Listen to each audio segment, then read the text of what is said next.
But if you go back to the Star Wars concept under Ronald Reagan, that proved to be technologically, infeasible. And obviously, Israel has a very effective missile defense shield, but you're talking about a relatively small amount of territory, which is relatively easier to defend when you're talking about something of the likes of the United States. And obviously, given Alaska, you've got to think, bring into account Canada as well. This would be an enormous undertaking. No humanitarian supplies have been distributed in Gaza today, despite some trucks arriving at the border with Israel. It follows the warning from the UN's humanitarian chief, Tom Fletcher, that 14,000 babies could die in Gaza in 48 hours if more aid doesn't reach them. Britain has suspended trade talks with Israel and summoned its ambassador to London to call for an end to the military offensive and the blockade of the territory. The US is reported to be pressing both sides to accept a compromise in talks mediated by Qatar. It, though, has warned that Israel's military action is undermining any chance of a breakthrough.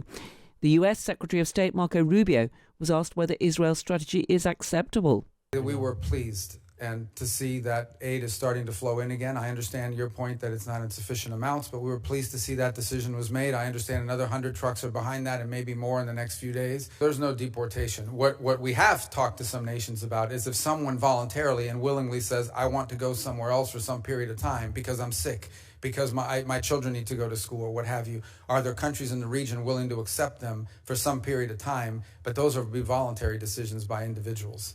Well, PJ Crowley is a former US Assistant Secretary of State under Hillary Clinton. He's also author of Red Line, American Foreign Policy in a Time of Fractured Politics and Failing States. Good to have you with us, PJ. Good evening, Carol. Marco Rubio there was sounding reasonably optimistic, but there still doesn't seem to be any humanitarian supplies actually getting into Gaza. Do you think the American government, which is the one government that does still have some power and influence over Benjamin Netanyahu, should be doing more to try to end this blockade? Well, Netanyahu should be doing more, and the United States should be doing more. We are in a unique situation here because Benjamin Netanyahu is fighting for his political survival, and sadly, that political survival depends on continuing, the war in Gaza, not reaching a ceasefire and providing the assistance that's needed. Do you think that there is much truth in this fact that President Trump is losing patience with the Israeli Prime Minister? We saw his big Middle East tour where he was very busy talking to Gulf leaders, signing up lots of deals. They, of course, will be pressing him to do more to get supplies into Gaza and to get another ceasefire. Well, no doubt that President Trump was sending a message. The question is whether Benjamin Netanyahu is listening. I mean, Israeli politics and American politics have changed dramatically, say, compared to where we were in the 1990s. The 1990s, in Israel, there were two competitive parties, Likud and Labor, and the Israeli people expected an Israeli prime minister to have a constructive relationship with the American president, and where there was distance between the two, it could lead to a dramatic change in government. We're not necessarily in that same situation here. Netanyahu is leading a coalition that wants to see this war continue, want to see the Hamas wiped out, wants to see Israel gain greater control over not just Gaza but also the West Bank. Should this coalition collapse at some point, Benjamin Netanyahu faces dramatic legal challenges. So he is fighting for his political life and his currently freedom. So he's not going to be susceptible to American pressure as we would see in a normal situation. So, I mean, we've had Britain suspending trade talks with Israel, summoning the Israeli ambassador, calling for an end to the military offensive and the blockade.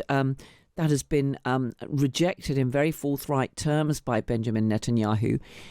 Do you think that President Trump, despite what you've just said, should be doing more to put pressure on Benjamin Netanyahu when we hear these terrible warnings from the UN about, the risks that there are to thousands of children?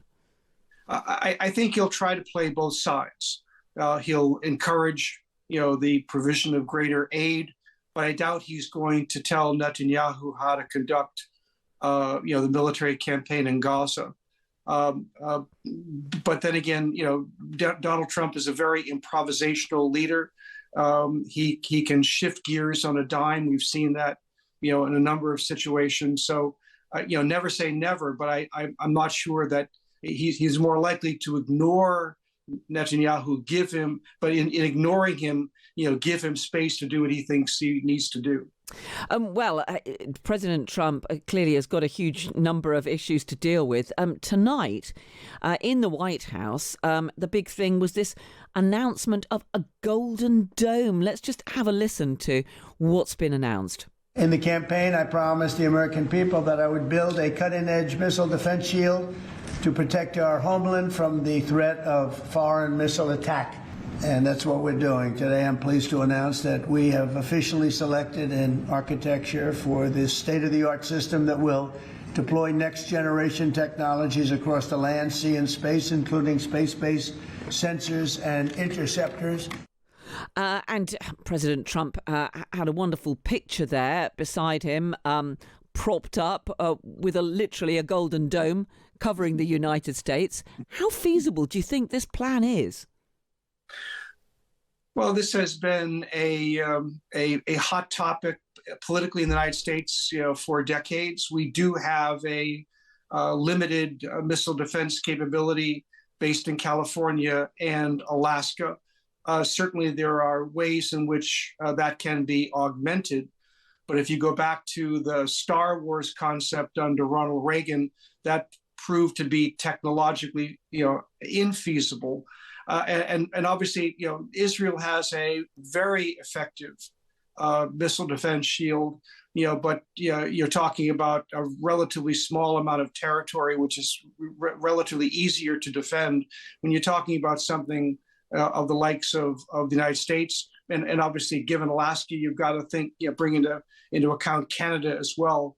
This would be an enormous undertaking. So no doubt, we'll see some improvements in missile defense, but I don't think it's going to be a golden dome as President Trump has described it.